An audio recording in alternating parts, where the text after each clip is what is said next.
नमस्कार, मैं हूं तपेश जैन और हम लोग हैं Chhattisgarh chamber of commerce and industries के कोषाध्यक्ष आदरणीय श्री निकेश जी बरड़िया के साथ में। एक सरप्राइज है इनके लिए, इसको खोलते हैं साहब, इसको खोलिए आप।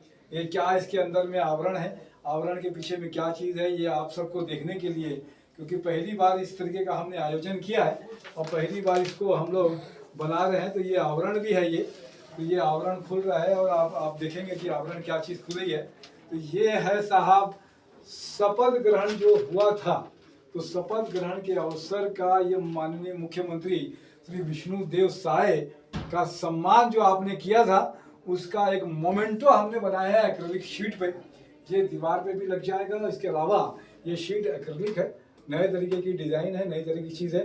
क्या कुछ कहेंगे निकेश सर?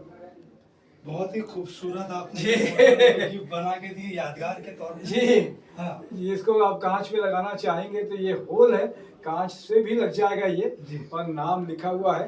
तो ये गिफ्ट जो है आकार स्टूडियो नरेंद्र ठाकुर अंटू की तरफ से है, तो उनका भी धन्यवाद सभी को। तो एक किताब भी है, किताब भी अभी लगातार अभी देख रहे हैं कि फोटो जो फ्रेम होता है उस तरीके की किताब है सर। ये क्या कहेंगे किताब के लिए? किताब भी आपने बहुत अच्छी बनाई है। ये फोटो जैसा देखते हैं कि ये की सारी फोटोग्राफ्स को आपने अच्छे से कवर किया है जी, और इसका क्वालिटी भी देखेंगे तो क्वालिटी भी एक नंबर क्वालिटी है, हाई क्वालिटी प्रिंट के साथ जी। साथ में ये जो इन्फॉर्मेशन दी है ये नंबर भी है। हाँ। सभी उपाध्यक्ष मंत्रियों की आपने जी जानकारी इसमें उपलब्ध करवाई है। जी जी, ये बहुत ही अच्छी बात है। ठीक बात। बहुत ही सुंदर किताब बनाई है। तो बहुत अच्छा है कि आपने अनुमोदना की, और नरेंद्र ठाकुर जी का आभार है उनका। मैं तपेश जैन, जय जवाहर जय छत्तीसगढ़।